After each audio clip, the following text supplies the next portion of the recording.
तो कहानी की शुरुआत में एक आदमी कार से निकलता है और ये कोई आम आदमी नहीं रहता। ये है लेजेंडरी हिटमैन जूजो ओगामी। और ये बंदा अपने मिशन पे रहता है। इसका असिस्टेंट इसे फ़ोन पे बताता है उसके इंटेल के अकॉर्डिंग वहाँ पे सिर्फ एक ही आदमी है। ये सुन के ओगामी बोलता है कि ये तो अच्छी बात है। अब ओगामी वहाँ पे जाता है और जैसे ही अंदर घुसता है तो वो देखता है कि वहाँ पे तो पूरे 25 लोग हैं। और वो भी ओगामी को देख के चौंक जाते हैं कि ये कौन है। ओगामी उसके बाद में अपनी जेब में हाथ डालता है और एक सिगरेट का पैकेट निकालता है। हाँ, कोई गन नहीं, एक सिगरेट का पैकेट। तभी उनमें से एक आदमी वहाँ पे आता है और ओगामी के ऊपर गन तान के बोलता है, कौन है बे तू और यहाँ क्या कर रहा है? ओगामी उससे पूछता है, क्या तुम्हारे पास में लाइटर है? क्या लाइटर? लाइटर किधर गया? एक मिनट ढूंढता हूँ। हैं, ये मैं क्या कर रहा हूँ? तेरी तो, मेरे पास कोई लाइटर नहीं है, तुझे तो अभी बताता हूँ। अब इसके बाद में वो आदमी ओगामी पे गन चलाने वाला रहता है, लेकिन ओगामी उसके हाथ से गन छीन के उसी को उड़ा देता है। और तभी बाकी सब लोग भी ओगामी पे अटैक करने लग जाते, लेकिन ओगामी कुछ सेकंड में ही उन सबको उड़ा देता।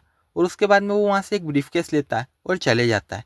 बाद में वो और उसका असिस्टेंट उस ब्रीफकेस को खोलते हैं और उसके अंदर से उनको एक कंटेनर मिलता है जिसके अंदर एक मधुमक्खी का छत्ता रहता है। ये देख के दोनों बहुत डिसअपॉइंट रहते हैं क्योंकि उनको लगा था उसके अंदर कोई कीमती चीज़ होगी।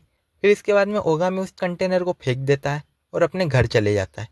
घर जाने के बाद में वो जैकेट निकाल के फिर से सिगरेट फूकने लग जाता है क्योंकि उसको अपनी एक्स वाइफ और उसकी बेटी की याद आती है। जब वो सिगरेट फूक रहा होता है तभी उसकी जैकेट में से एक मधुमक्खी निकलती है और आके उसकी गर्दन पे काट लेती है।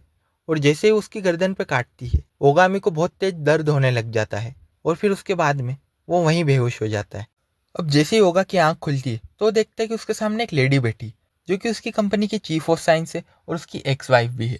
वो ओगा को बोलती है कि जिस कंपनी को ओगा अपने मिशन में टारगेट कर रहा था वो कंपनी लिविंग ऑर्गेनिज्म के जेनेटिक म्यूटेशन पे काम करती है और ये मधुमक्खी भी उसी कंपनी ने बनाई है और उसी के कारण उसका यह हाल हुआ है। और इसके बाद में वो ओगा को एक मिरर देती है और जैसे ओगा अपनी शक्ल उस मिरर में देखता है वो चौंक जाता है क्योंकि वो एक छोटा बच्चा बन चुका रहता है। ओगा ये देख के हैरान हो जाता है, उसे कुछ समझ में नहीं आता। वो उस लेडी से बोलता है, मैं वापस ठीक हो जाऊंगा है ना? और वो लेडी बोलती है, कुछ कह नहीं सकते। तो ओगा बोलता है, क्या? लेकिन मैं इस हालत में काम कैसे करूंगा? मेरे ऊपर एक लोन है, कार की किस्त है और चाइल्ड सपोर्ट भी है, मैं सब कैसे मैनेज करूंगा? Oh no. वो लेडी बोलती है कि मुझे क्या करना, मेरे पास तो एक अच्छी जॉब है। ये सुन के ओगामी बोलता है, तुम कितनी बेकार हो। तभी ओगामी के बॉस का फोन आता है और वो बोलता है, ओगामी क्या सच है? तुम सही में एक बच्चे बन गए?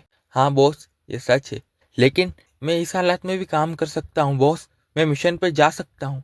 तुम टेंशन मत लो ओगामी, मेरे पास तुम्हारे लिए एक परफेक्ट मिशन है। सच में? हाँ, तुम्हें एक मिडिल स्कूल में इन्फिल्ट्रेट करना है। क्या? एक मिडिल स्कूल? लेकिन क्यों? क्योंकि मैं अपनी बेटी का एडमिशन अगले साल उस मिडिल स्कूल में कराने का सोच रहा हूँ, इसीलिए मैं चाहता हूँ कि कोई वहाँ जाए और उसकी जांच करे। ये सुन के ओगामी को गुस्सा आ जाता है, क्या ये कौन सा काम है बॉस? ये तो एक फालतू चीज है, मैं ऐसे काम नहीं करता। आप मेरे साथ मजाक कर रहे हैं है ना? ये कोई काम है ही नहीं बॉस, ये काम ही है ओगामी, मैं इसके लिए तुम्हें पैसे दूंगा। बस ये सुन के ओगामी की आंखों में चमक आ जाती है और वो मिडिल स्कूल में जाने के लिए मान जाता है।